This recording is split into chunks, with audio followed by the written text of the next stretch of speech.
Let's start with Manchester City, Paul. You expected your team to cruise through past Schalke, but did you expect that? Not a 7-0. Yeah, it's just 10-2 in aggregate. It's like five-a-side stuff that they're playing at the minute. And you know, me and Curtis were talking before we came in here. When they were 3-4-0 up, it seems the norm at Manchester City, especially at the Etihad at the minute. People are talking about the quadruple. Are they going to prioritise the Champions League or the Premier League?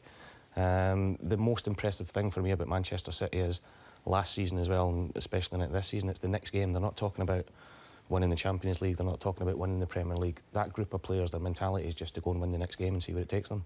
Was that so typically Pep, when they were already strong favourites to go through tonight? I think there was something ridiculous like 1 to 200. To have picked such a strong team. Yeah, but he's got such a strong squad. You know, there's the last couple of weeks, there's been no Fernandinho, no Kevin De Bruyne fit for a majority of the season, and you know, Ilkay Gundogan's come in and he's been phenomenal. You know, sitting in front of the back four. Sané got his chance tonight, but he's not really been playing, scored and looked really sharp. And the strength and depth that they've got going forward is scary, really. How impressed were you with their performance tonight, or was the opposition so poor it was difficult to be impressed? Or am I being unfair? Yeah, I think it's harsh to call them poor. They've got to the knockout stages of the Champions League, so they're there on merit. And obviously, coming into this game, we all expected Man City to go through, but I think it might have been the sucker punch of the early goals. You know that you're going to have to go and score 4 to go through, and I think that probably just affected their players, and Man City were rampant. It would have been easy for Man City to take their foot off the gas and think, you know, we've got a game the weekend, but every single one of them wants to be in the team for Saturday. Yeah. So it's almost like they were sensing, well, I can get a goal, I can get a goal, I can play Saturday, and I can be in that 11 for Saturdays. And I think that's what ended up being bringing 7 goals, and unfortunately for Schalke it was a night where it wasn't good for them. I think the only thing that you didn't like about the game was the VAR once again. It was the idea that every decision, it was like a fallback for the refs, and it wasn't that there were people waving saying he was offside every single one, and there was one that me and Paul watched, Sterling's goal. And we watched the first replay and we decided straight away he's onside, but it still took them another minute after we'd seen it to determine that it wasn't. It was an easy one because it was along the edge of the box. Well, we said straight away that it should take 10-20 seconds to sort that decision out. You know, you can see why the linesman gave it, because Sterling's in front of him, but the angle we seen in the replay that it showed straight away, and it ended up taking about 2.5 minutes to sort it out, and it should have been about 20 seconds. You mentioned Ilkay Gundogan. He has currently taken the place of Fernandinho because of his injury, and there's been so much talk about how Fernandinho is so important to Manchester City. So for him to shine in that role, how impressive an achievement is that?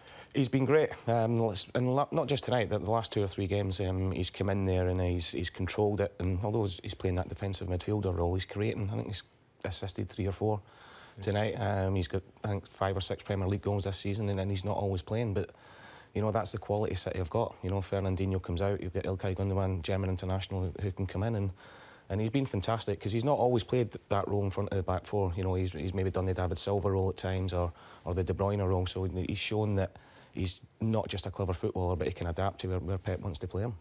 Are they like for like? No, in that position? No, for Fernandinho, for me, is in that position is the most important player that Manchester City have got. You know, when you've got your Sanés and your Sterlings and Mahrez, Aguero, all this fantastic attacking talent in the team, he's the one that sits in front of the back four and puts out fires left, right and centre. Yeah, that's exactly that. He puts out fires. He's a stopper as well as he's Brazilian. He can play with the ball as a centre-half, you appreciate well, that's like it. You know that as a Man City side, their fullbacks are going to be sometimes the highest up the pitch. You're basically going to be left with 2 centre-halves and a holding midfielder. And it's just so important because when, like I say, the likes of the De Bruynes, the Silvas, all empty that midfield, it must be so hard. We spoke about Makelele years ago, his discipline to play for a Real Madrid side, then go to a Chelsea side, and you could be winning 3-4-0, but you still have to be the one to keep your discipline, not get carried away and think, I'm going to get a goal. And that's what Fernandinho's got, is that he keeps that discipline, he holds his shape. He does get a goal now and then, but not through getting giddy and driving forward when he doesn't need to. He holds the team together.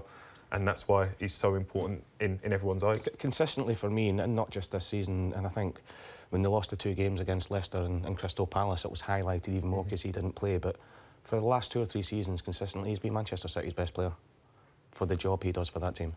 That is quite some statement in a stellar team. When you look at De Bruyne last season, Aguero this season, Sterling this season is talking about Player of the Year now, but he's the one that City misses the most. You know, if Sterling's out injured, you've got Mahrez or Sané that could come in. Aguero, you've got Jesus that come in. Bernardo Silva, David Silva, De Bruyne, they've got players that can come in and fill that role. But he is crucial to how City play. He scored tonight. He wasn't necessarily the outstanding player. It was difficult because there were so many tonight. But I'm sure you're aware of the talk of just how important Raheem Sterling has been to City's title charge, or to their season. Would you go along with it? Yeah, I would. You know, I'm lucky enough. I go to Etihad and watch a lot of the games. My relationship with the club, and he's been brilliant. And the one thing I'll say about Raheem Sterling is he plays in all the big games. You know, he's the go-to guy now, isn't he? 100%, whether it's on the left or on the right. You know, we've seen Pep leave Aguero out in the big games. You know, David Silva, De Bruyne, all these players that we keep talking about. But in the big games, he plays all the time, and he produces all the time as well. You know, and the scary thing for me with not just being Scottish, is that he's English, is he's only 24. You know, and the amount of stick that he's took. You know, his mentality is so strong, and he just keeps getting better and better. You know, it made me laugh at the weekend though when he got his hat-trick and people were talking about him being City's best player and player of the season, and Pep comes out afterwards and says he didn't track his full-back twice. Yeah, he highlighted his first half performance, yes. Said not impressed with that at all. He did, but that's what keeps them all on their toes. But, I mean, these numbers here, they tell their own story, don't they, Curtis? Well, that's it. It's scary. To be in a Man City side and you know, score goals is a good thing.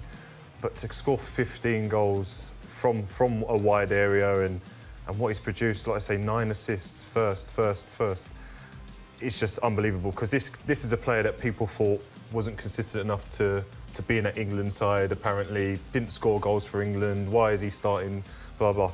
When you've got a manager like Pep Guardiola that puts that kind of faith in you, as we spoke about, plays in the big games. It used to be, you know, the wingers, Mahrez will play one, Sané will play one, and you can rotate them. But it seems that he's the stopper, and then Mahrez or Sané will play the other side, and sometimes Bernardo Silva will mix it up. But he's become that important in Pep Guardiola's eyes, and I think that's what in the world of football is getting him more respect. That Pep sees him that high and of that quality that everyone else is starting to respect him a little bit more. I think Pep's getting a lot of credit for the improvements in Raheem Sterling, but I think Raheem has got to take a lot of credit himself. You know, definitely. It was only 18 months ago people were saying that he couldn't finish, he didn't have an end product. You're looking at the stats there, you know, and a Manchester City team with Aguero, he's shot conversions #1.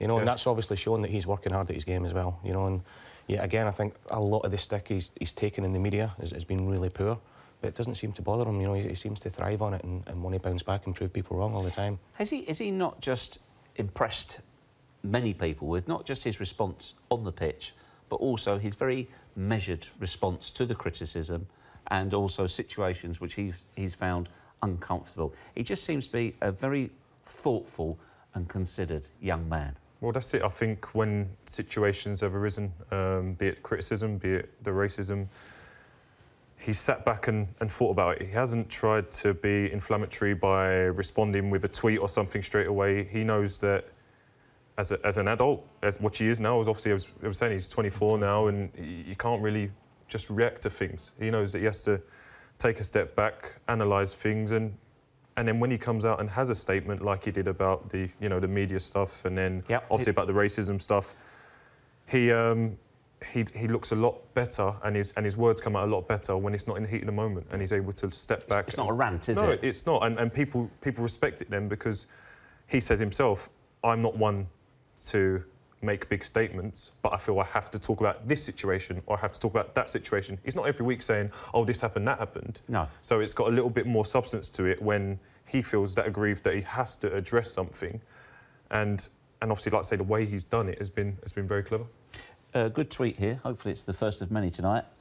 Pep said that the Premier League is priority earlier in the season. He wants to win back-to-back titles. I wonder what he's thinking after tonight's game. He'll be thinking about the FA Cup on Saturday. That's what they do, you know. Look, they're in the last 16, last good quarter-final now of the FA Cup quarter-final of the Champions League, and they're top of the league with not long to go. And knowing what they're like within the club and knowing what the players are like and his staff are like, they'll want to win them all. They know it's going to be difficult, but, you know, you're looking to win the amount of games that they've got left. You know, you need a strong squad. You know, and tonight there was no Company, there was no Stones. You know, we spoke about Fernandinho, De Bruyne. They've all got to come back for that run-in. as well. Can they do it? Yes, I think they can. It's going to be really difficult, but I think the squad they've got, they could go on and do it. OK, we must talk about another hugely impressive performance tonight. Cristiano Ronaldo and Juventus. There wasn't any doubts as you stepped up to complete the hat-trick, was there? Not by me, definitely not.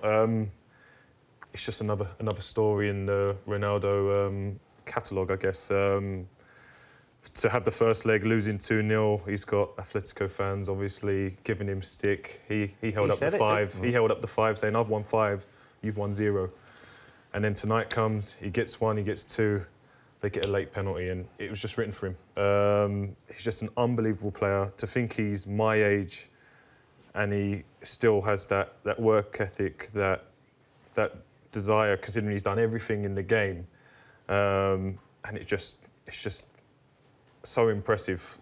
I'm lost for words, basically. 124 goals in the Champions League, and I think he's level with Messi on Champions League hat-tricks as well. I mean, I don't think I scored that in 20 years. I mean, that's including training as well, I think, some of the times.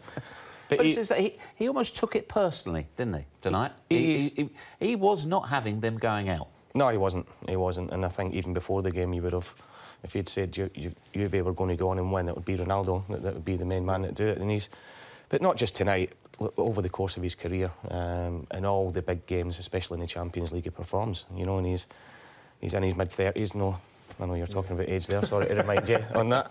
But he's just he's a freak.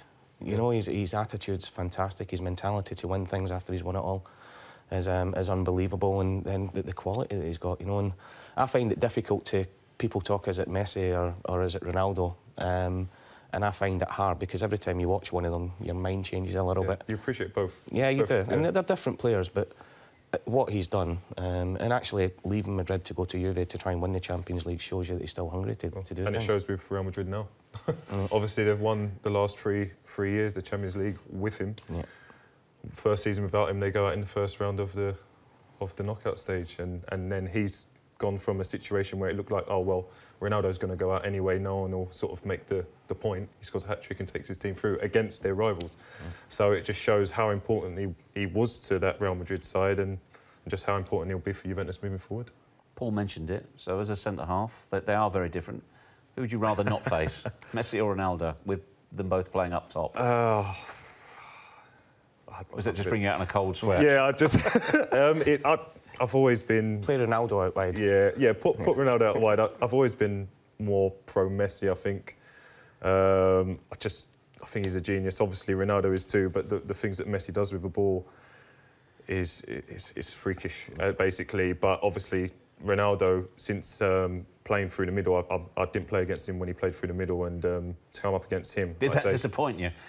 No, I wasn't too disappointed, but to say that he can out-jump you, he can outrun you, he's strong, he can finish from outside of the box, inside the box, that would be a nightmare. And when he's got, again, that desire and that hunger to succeed and to score more goals, if he scores one, he wants two, he wants a hat-trick. When you've got someone like that playing against you, it's a long afternoon. I think he's adapted his game as well, you know, because when he first went to Madrid, he was this dribbler, relied on his pace a lot. You know, and as he's got older, that pace has went a little bit more, but he's still getting in the right place at the right time. He's still scoring the same amount of goals. You know, and he's had to change his game a little bit, which talking about the hunger that he's got before, he wants to keep going and keep winning things. He relies on teammates more. I think when he was at Real Madrid, maybe, like I say, he turned up thinking, I have to win the game. But then he realised, actually, I've got some very good players beside me that can actually, if I stay in the middle, they're going to feed me with goals and I'll score loads, which he did. Well, before the game, Diego Simeone said, listen, Juventus are not just Cristiano Ronaldo. Yeah. I got that one wrong. No, listen, like I say, we're talking about a superpower in world football in Juventus. But it's just the headlines were written for Ronaldo. Obviously, for him to score the hat-trick tonight, everyone's going to talk about him and him and him. But obviously, there was a job done by the rest of the defenders and people around the team. You know, Chiellini, game management. When they needed another goal, he's getting the game by the scruff of the neck and charging forward from centre half. Then as soon as they get the goal to be winning, he goes down on the floor about 3-4 times. With obviously he's a big tough centre half. He's got blood all over him most of the game, and then as soon as they're 3-0 up, he's falling on the floor. He's wasting time. He's doing everything, and that's bad to see in football.